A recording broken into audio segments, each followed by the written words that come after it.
When you go to the grocery store and you buy food, do you have any idea where your money goes? When you get sick from said food because there's so much garbage crammed in there, do you have any idea where your money goes? When you buy commercial grade industrial kibble for your dog, do you have any idea where your money goes? When you have to take a pile of medication because you're sick from said food, do you have any idea where your money goes? I would venture to say that most people think they know where their money's going when they pay for these things, when they buy things from big industry. But I would be willing to bet that a lot of people don't actually know the full extent of where their money is actually going. But really, why should you care?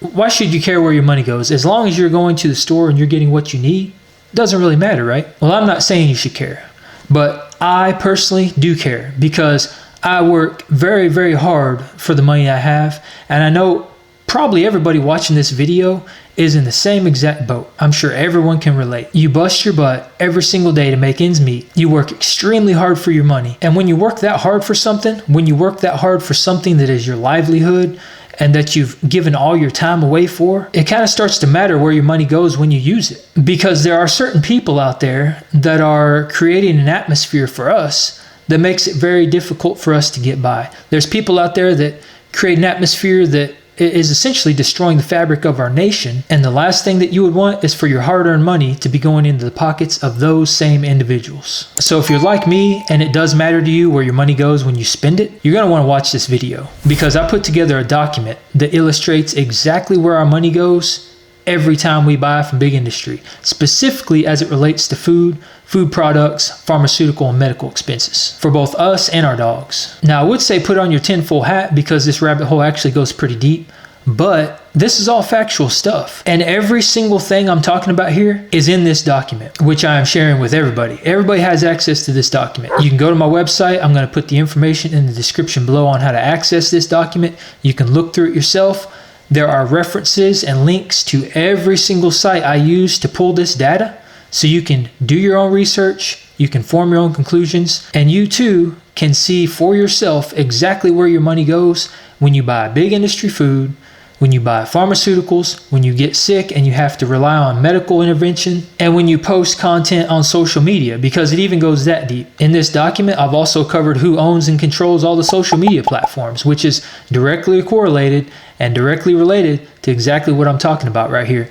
Because as you'll find, as I go through this video and as you look through this document, all of these things are all owned and controlled by the same exact people. And depending on what your views are, it is not a good scenario. So as you're watching this video, feel free to go down in the description, go ahead and pull up this document and you can kind of follow along as I go through this. Or you can just watch this all the way through and then pull the document up later and look through it yourself, however you want to do it. But like I said, all this stuff is captured in this document. And that's exactly what this video is about. It's about who owns and controls our food supply, who owns and controls our medical and pharmaceutical industries, the veterinary industries, social media platforms, grocery stores, and even the seed industry. All this stuff is directly correlated. It's all directly tied together. And by the end of this video, I think you're going to understand a lot better about where your money actually goes, who benefits from it, and why those people don't really have our best interests in mind. So before we get into the nitty-gritty on this, I think it's important to understand what the role of a private investor is and the role of a primary shareholder, because we're going to be talking a lot of things like stock market and investors and institutions. So I want to make sure everybody understands the power that these people have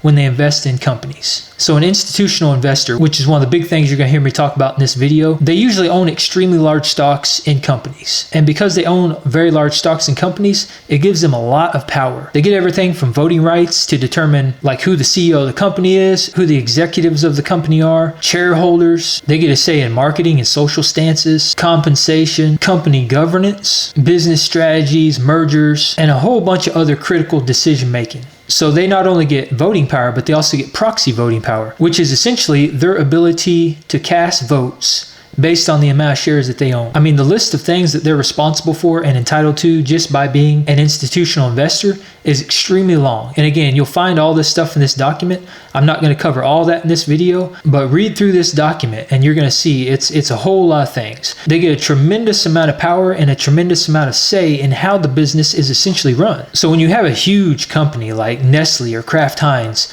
and you think that it's that company that owns it and it's that company that has all the say and that are making the decisions, That's not necessarily the case, because again, these institutions, these institutional investors have a ton of say in what goes on within this company. Because they own so many shares, they essentially own a very large stake in the company and essentially own the company. And that brings me to my next point. So my next point is the primary shareholder. Now, the primary shareholder, which most of these institutions I'm going to talk about are, is also granted a whole lot of rights. And it's a lot of the same rights that institutions themselves get by default. So it's kind of a double whammy. So being an institutional investor and a primary shareholder, you essentially own the company. You have an extremely large say on what goes on in the company, on how the company is run, on who sits on the board of directors, on the decisions they make, on their social stances. I would venture to say probably on what goes in the food and how cheaply the food is made, because if you think about this, these people that are investing in these food companies, they don't care about what goes in the food. They don't care about the health of the consumer.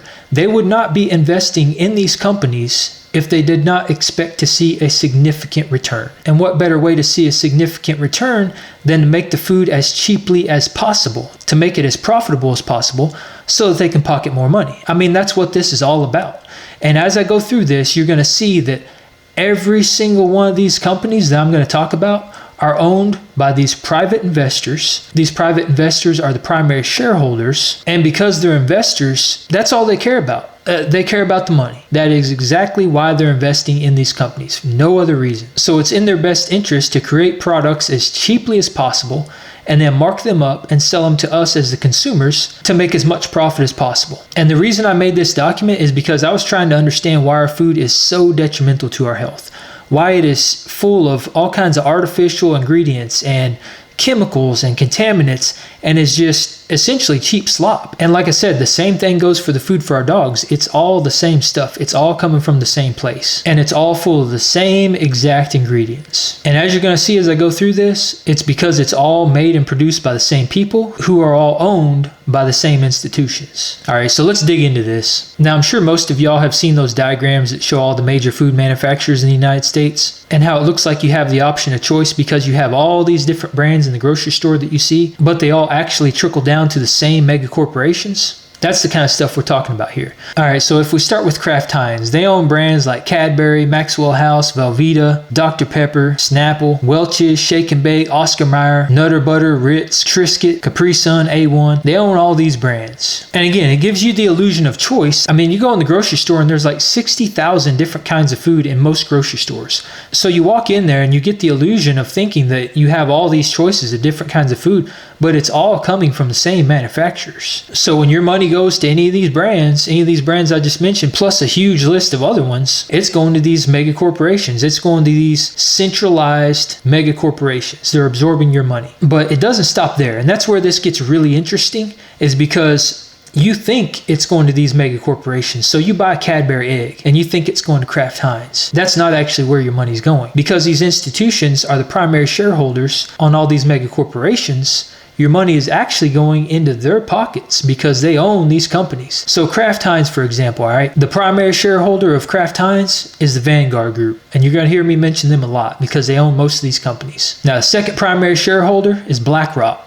You're going to hear me talk about them a lot because they also own most of these companies. And the third owner of Kraft Heinz is State Street. And again, you're going to hear me talk about them a lot because they also own most of these companies. Institutions own 81.67% of Kraft Heinz. All right, think about that for a minute. They own over 80% of these companies. They hold over 80% of the shares of Kraft Heinz.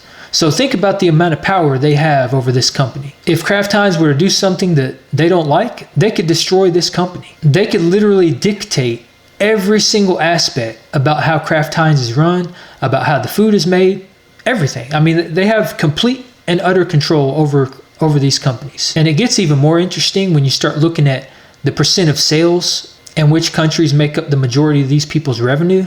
And Kraft Heinz, for example, 70% US. So of all the revenue they're bringing in, US makes up 70% of the revenue. So all that money, again, is going into these mega corporations and is getting funneled into State Street, BlackRock, Vanguard, and quite a few other private institutions. All right, so let's look at another one. Let's talk about Nestle here, okay? So Nestle obviously owns a lot of candy products. They have everything from Laffy Taffy, Nerds, Gobstoppers, Sweet Tarts, Fun Dip, Cheerios, Coffee Mate, Nesquik, all these things, all these different brands. Again, the illusion of choice, but Nestle owns all this stuff. All right, so again, when you spend your money and you buy all these different products thinking it's going to all these different companies, it's actually all going to Nestle. And it's not really illustrated on the packaging for the most part. You have to actually look into this to find out where your money is actually going. But again, it does not stop there. So guess who is the primary shareholder of Nestle?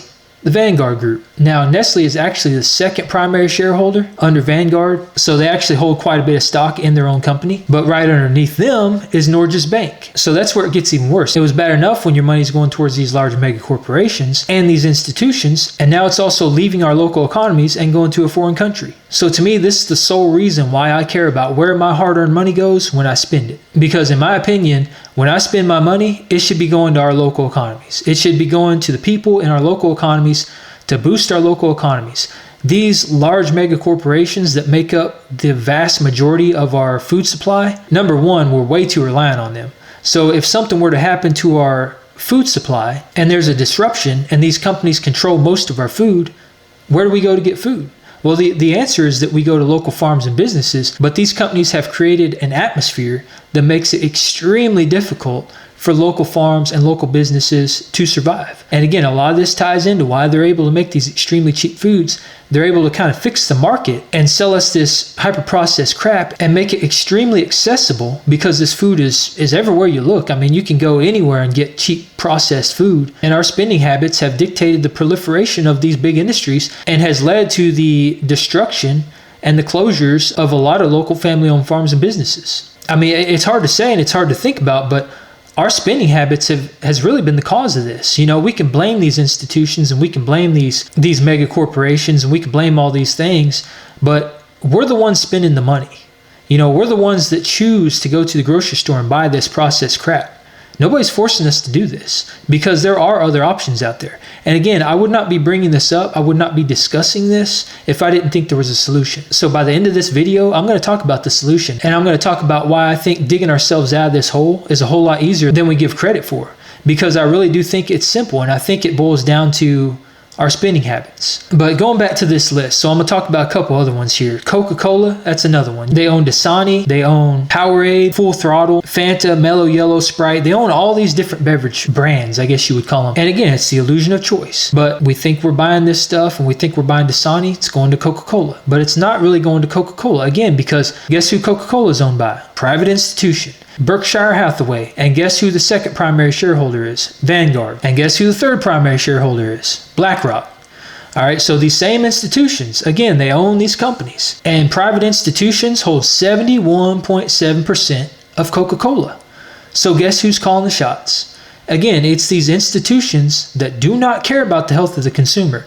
They only care about the money that's going in their pocket. And because of that, they're going to make sure that the products that is sold to us are extremely profitable and are made with the cheapest ingredients they can get their hands on so they can mark it up and they don't care about us getting sick. And again, you're really going to see here in a minute why they really don't care about us getting sick. It's going to really start to become apparent. But they simply do not care about the health of the consumer. They only care about the money. This is greed driven. So as you look through this document, you're going to see a whole bunch of tabs at the bottom. And it captures all of the major food brands in the United States. And I'm not going to go through all those because it would take forever to get through all those in this video and it would end up being like 2 hours long. So I'm just going to touch on a couple other ones that I think are kind of important. So cereal's been kind of a big topic here lately. Let's talk about Mars, Kellogg's, and J.M. Smuckers. All right, so Mars obviously is another big junk food brand essentially, and believe it or not, they actually own most of their company, so they are the primary shareholders, and it is not traded on the public market. All right, so it's what they consider a private company. So these institutions don't actually own anything within Mars, so it is a family-owned company, but it's also a mega corporation. Because just because it's a family-owned company does not make it any better than all these other companies we're talking about. And the interesting thing about Mars is they also make a lot of the major pet food brands. So this is where we start getting into the fact that most of our pet food is made by the same people that make the food for us, and they use the same ingredients, and it's all hyper-processed, extremely toxic food. Mars makes Caesar, Nutro, Royal Canin, and a whole lot of other pet foods that are marketed as premium pet foods, but are essentially hyper-processed garbage just like everything else. And ironically enough, Nestle also owns and makes a whole lot of major pet food brands, and specifically a bunch of pet food brands that are marketed as premium pet food brands. So things like Purina, Alpo, Fancy Feast, Beneful, Beggin, Purina One, Purina Pro Plan, all these pet foods, all these dog foods that are marketed as being superior, but it's all made by the same companies, by the same mega corporations. And again, they're owned by private institutions that do not care about the health of the consumer. And that includes our pets. They don't care because they only care about the money. It's all about greed for these people. So looking at Kellogg's, I mean, most of y'all are probably familiar with Kellogg's. They make waffles, they make cereal, Cheez-Its, Pop-Tarts, Eggo, Cocoa Puffs, all these things, all these childhood foods, actually. I mean, this is stuff that I ate occasionally growing up as well. Just like most Americans probably ate this stuff throughout their childhood or throughout their life. Or maybe you're still eating it now. But again, Kellogg's is another mega corporation. They have all these brands that give you the illusion of choice, but it's all owned and controlled by Kellogg's, who is then owned and controlled by, guess what? Primary shareholder is BlackRock. And private institutions hold over 71% of Kellogg shares. So guess who has the final say on the food? Guess who has the final say on exactly how the business is run? And like I said, to me, this is the reason why it matters where my money goes when I spend it. All right, General Mills, they own Yoplait, they own Pillsbury, Betty Crocker, they own all these different brands. And guess who owns and controls General Mills? BlackRock. They're the primary shareholder. And the second primary shareholder, Vanguard. The third primary shareholder, Capital International Investors. And institutions hold over 80% of the shares of General Mills. So you can guess who has the final say on how this business is ran. And General Mills is another one that has their hands in the pet food market.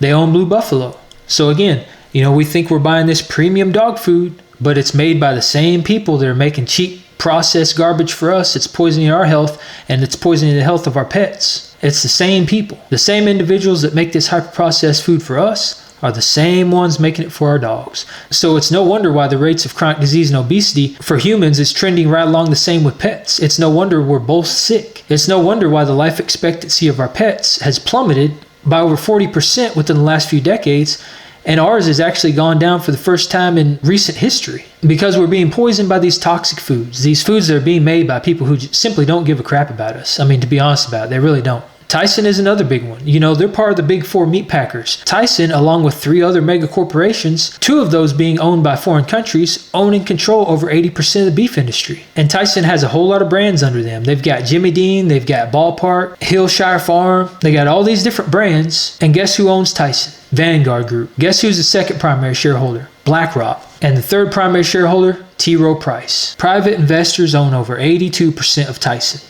So again, guess who's calling the shots? Smithfield Food. Now this one gets really interesting, all right? So Smithfield Food was actually bought out by the Chinese several years ago. And again, they got a whole lot of brands under them. So when you're buying Smithfield Food from the grocery store, not only is it going to a mega corporation, but it's going to China. So our money is essentially leaving our local economy completely because Smithfield Foods is the largest pork producer in the United States, and they are Chinese owned. Now, obviously, because they're Chinese owned, they're not publicly traded on the US stock exchange. But what makes it even worse is that when we spend our money on Smithfield Foods, again, it goes to China. We have no visibility at all when we buy products that are owned by foreign countries. So that just scratches the surface on the major food brands in the United States. But where it gets really interesting is when we talk about seeds. So seeds obviously is where most of these foods start because monoculture has taken over the agricultural industry, and most of the food we consume now is like 70% processed carbohydrates. And processed carbohydrates are usually made from grains. So when we start looking at grains, again, it gets really interesting. So the grain industry is a little more complex because the way it's set up is there's essentially a bunch of chemical companies. These are chemical companies. They're not even seed companies.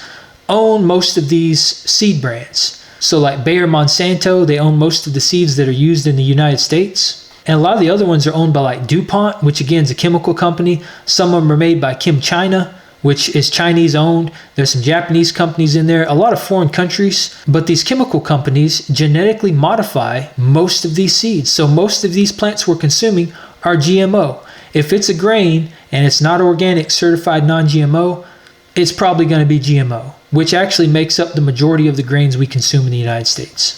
Now, there's been a lot of research done about GMOs, and there's a lot of controversy on whether or not GMOs are harmful for our health. Personally, I choose not to consume anything that's been genetically modified. It just doesn't make sense to when there's other options. So I'd rather not take my chances. But aside from that, these seeds are genetically engineered so that they can withstand being sprayed with extremely harsh chemicals. So we're talking about things like glyphosate, atrazine, and a whole bunch of other anti-biological agents, which these anti-biological agents are full of forever chemicals and heavy metals and all kinds of really, really bad stuff. And I did a video about that, so I'm not going to get into that here. But just know that GMO seeds, whether it's the GMO or all the stuff sprayed on them, are probably not optimal, especially considering there's better alternatives out there. But when we drill down the seed industry, we're going to see that these chemical companies, they actually hold a monopoly on these seeds. These seeds are patented, and the farmers are actually just kind of forced into using these seeds. They're not allowed to reclaim seeds and use seeds to grow additional crops. And some of the seeds are engineered so that they can't reproduce. So it makes it really, really hard for farms to use seeds that aren't GMO and that aren't coming from these giant chemical companies. And in a lot of cases, it makes it illegal for farms to use seeds that don't come from these companies. And just like all the other stuff we just talked about, most of these seed companies that are used here in the US are owned by the same private institutions. Vanguard Group, BlackRock, and a bunch of other private and foreign investors. So from that, now we're getting into the realm of from the time the seed is planted into the ground, before it ever even hits the grocery store shelf, all the way to the point where it winds up on our plate, we are essentially forking out money to these mega corporations, to these chemical companies, and to these private investors and foreign countries. All right, so continuing through this document, getting into the dog food portion now. Again, most of the dog food on grocery store shelves, and I'm talking like, it's got to be something like 80 or 90% of the dog food sold in grocery stores is owned by these same mega corporations, which are all owned, again, by the same institutions. So some of the most common brands that I talked about before, like Alpo, Purina, Blue Buffalo, Oroy, Rachel Ray, all this stuff that's promoted as healthy, they're all owned by Mars, Nestle, General Mills, J.M. Smucker, Colgate, and Palmolive, if that makes any sense. And some of them are even owned by like Wal-Mart and Kroger, the actual grocery chains themselves. So again, these mega corporations that are making this extremely toxic cheap food for us are making the same exact stuff for our pets. So that brings me to my next point, which is very, very interesting, and that's the grocery stores themselves. So we've already established that when you spend your money on all these different brands, it's essentially going to these centralized mega corporations and then is essentially going to private investors. So what about the places where you buy that food from? Like Walmart, for example. All right. So Walmart is kind of a unique entity because it is owned by the Waltons. It's a family-owned company, but they own the number 1 and number 2 spots of the primary shareholders. But guess who has number 3? Vanguard Group. So wherever they can get their hands in there, they're going to get their hands in there. So they probably have a little bit of say on what goes on within this company because they own so much stock in the company. Now let's talk about another common one like Kroger. Kroger is a very large mega corporation. They own all kinds of grocery store chains across the US, all under different brands. Ralph's, Dillon's, Baker's, City Market, a whole list of them. And guess who's the primary shareholder of Kroger? Vanguard. And the second and third, BlackRock and Berkshire Hathaway. And private institutions own over 82% of Kroger. So when you bought that box of General Mills cereal from Kroger, not only did your money go to General Mills, a mega corporation, it also went to private investors, BlackRock and Vanguard. And because you bought it from Kroger, your money also went to Kroger, mega corporation. And then it also went to private investors, BlackRock and Vanguard. So are you starting to see a trend here? Are you starting to see where our money is actually going when you buy from big industry? Costco is another one. Costco is owned and controlled by Vanguard. Second primary shareholder, BlackRock. Third primary shareholder, State Street. And private investors own 71% of Costco. So it's the same scenario.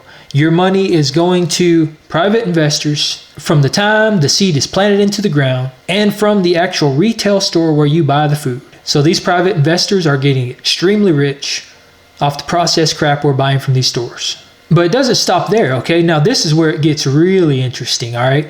So when we buy this hyper-processed crap and we buy this hyper-processed garbage for our dogs and we get sick or our dogs get sick and we have to rely on the medical industry, guess where our money's going? All right, so I went through and I pulled out some of the top healthcare companies in the United States and I ran the same gambit on them. And here's what we found out. All these companies, from CVS to United Healthcare to Optum Health to Argent to Lumion, Cigna, Cencora, Pfizer, all these major healthcare companies that we've come to rely on so much in the United States because we're all so sick, are all owned by these same private institutions.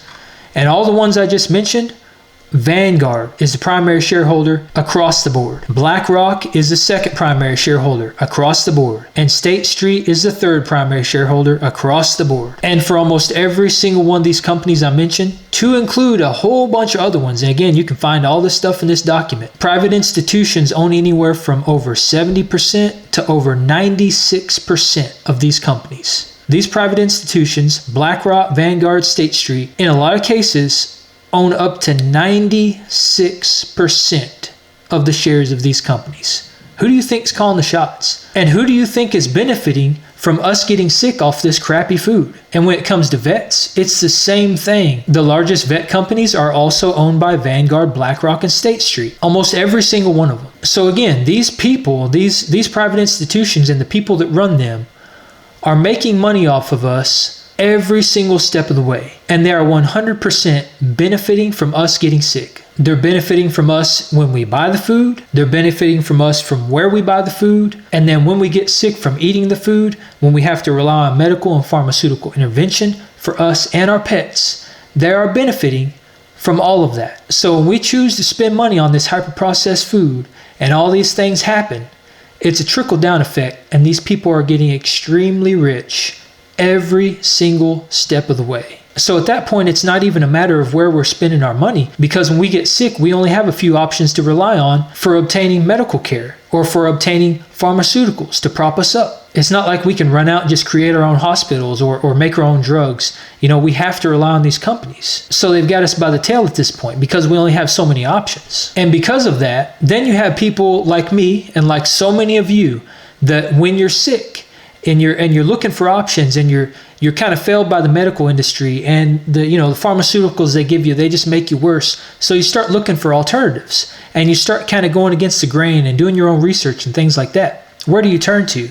You turn to the internet. You turn to Google, you turn to YouTube, you turn to Instagram, maybe even TikTok. You try to exhaust all options, and you just search and search and search and try to find another way. And while that can be an amazing thing, and that's exactly what I did, and it played a huge role in me being able to find out certain things about what was going on with me when I was sick, and it essentially led to me being able to recover from all the crazy stuff that I was going through health-wise, there's a campaign to censor information. There's a campaign to snuff out people that are talking about specific interventions and specific ways of eating that go against modern practice, that go against the typical narrative. And a lot of that censorship is being done on these platforms, on these, YouTube, Google, all these ones I just mentioned. Whether we like to believe it or not, a lot of censorship is going on those platforms, 100%. And it can make it really, really hard to find information that benefits us when we're searching for alternatives in medicine, or we're searching for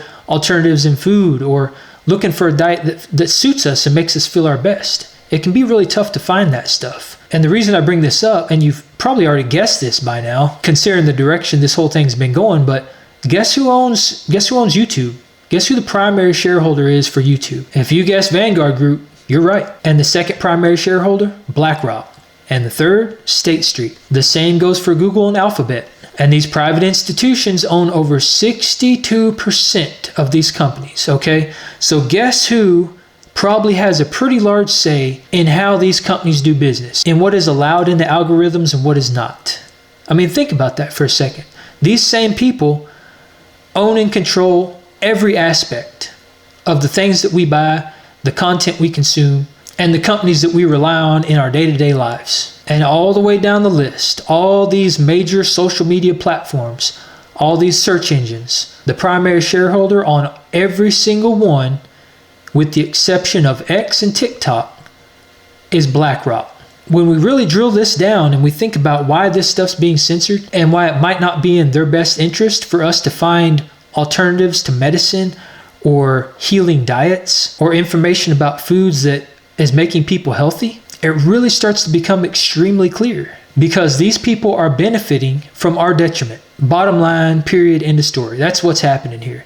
Now, whether or not this whole thing is intentional and they're specifically engineering these foods to be toxic for us, to make us sick so that they get more and more money, and then they just censor the information so we don't have anywhere else to go but to go to these large medical and pharmaceutical industries for healthcare, whether or not all that's happening, I can't say for sure. I really don't know. But what I do think is happening is that these people are so greedy, they're making extremely cheap food and they do not care what goes into it as long as it's profitable for them. Because again, that's all they care about is money. And it is always going to be in their best interest to make food as cheaply and as profitable as possible. And if we get sick from it, well, it's just more money in their pocket. They could probably care less because they don't care about the health of the consumer. It's actually a benefit to them if we are sick and if we are relying on these large industries, these pharmaceuticals and these medical interventions. It's in their best interest. It is definitely in their best interest for us to consume these foods, for us to buy from these large retail chains,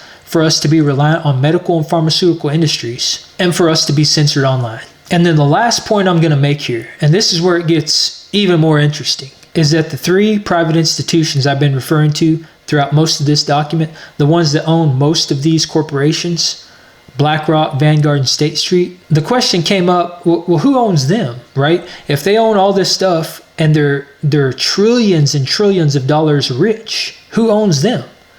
And that's a very, very interesting question. And when I dug into this, I found out that they actually all own each other.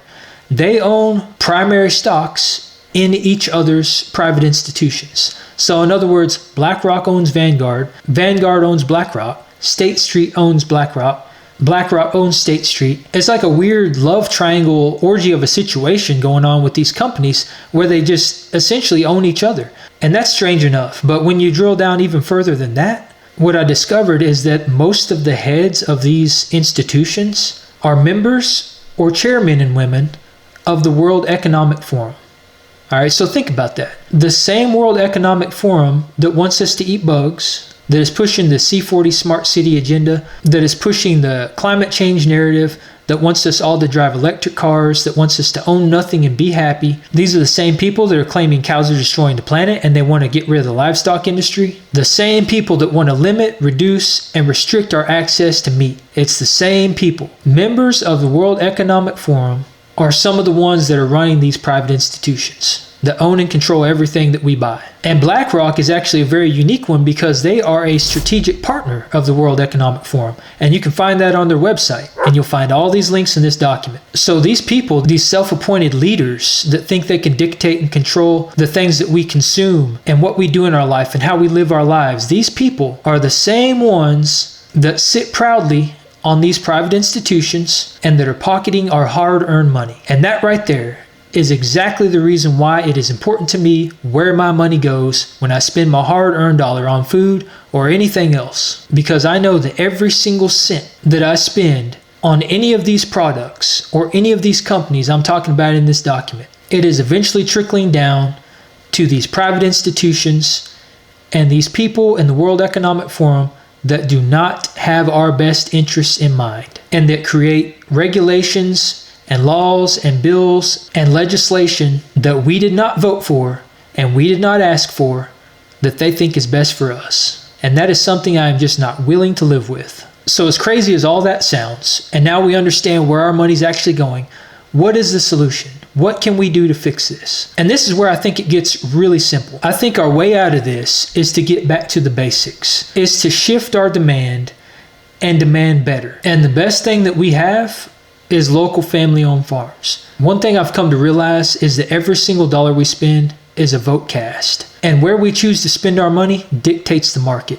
If we choose to stop supporting these industries, these mega corporations, and the industrial food complex, they will have no choice but to shift the way they do business. They will have no choice but to adapt. And because these private institutions own these companies, if we weaken these companies, these private institutions get weak as well. So by us making small changes like that, by just choosing to buy most of our food from our local economies instead of from these mega corporations, it's going to weaken them. And it's going to show that we're demanding better. It's going to show that we're sick and tired of being sick and tired. And we're choosing not to support these industries anymore that are making tons of money off of our detriment. When we buy food from our local economies and not these giant retail chains, our hard-earned money stays in our local economies and goes back into the pockets of the hardworking men and women of our country. The hardworking men and women just like you and I that make this country so great. Those are the people I want to support, and those are the people I choose to support. And I think if we can make these changes and we can get enough people on board to understand where our money is actually going when we spend it, if we can get more people to understand that,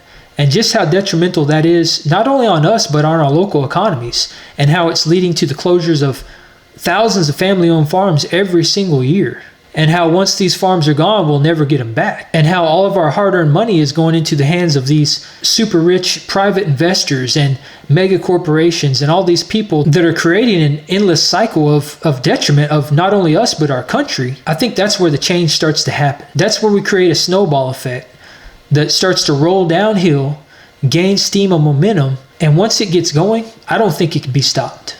And I really do think that's the way out of this. Just understanding that every dollar we spend is a vote cast. We don't have to rely on the government. We don't have to rely on political parties or the people in charge to make change happen. And I think by this point, it's pretty obvious that they probably don't have our best interest in mind either, and that we simply cannot rely on these people to make change happen for us. We have to make it happen for ourselves. And I think that's the way we do this. By shifting our demand, by demanding better, and by supporting our local economies and not big industry. So again, I'm going to put a link in the description below where you can access this file. If you haven't already opened this document up and have been following along through this video, I encourage everyone to download this document, read through it, and share it. Because I don't think I'm alone when it comes to caring where your hard-earned money goes when it leaves your pocket. And if you're looking for places to source highly nutritious local food, I created a directory of over 7,200 local farms and businesses. And you can also find that on apexpackandtribe.com. And I'll put a link in the description below to that directory as well. It's 100% free to use. I worked very, very hard on building this map, so please, please use it. That's what it's there for. So let me know in the comments below what your take is on all this. Do you have any theories of your own on what's going on with all this stuff? Do you think this is intentional, or do you think this is just the nature of the industry? And just feel free to share your thoughts in general, because everyone always has such awesome input, and I really value what y'all have to say. So I hope this resonated with you. I hope you got some value out of this. And if you did, feel free to like, subscribe, join the Apex Tribe, and I'll see you in the next one.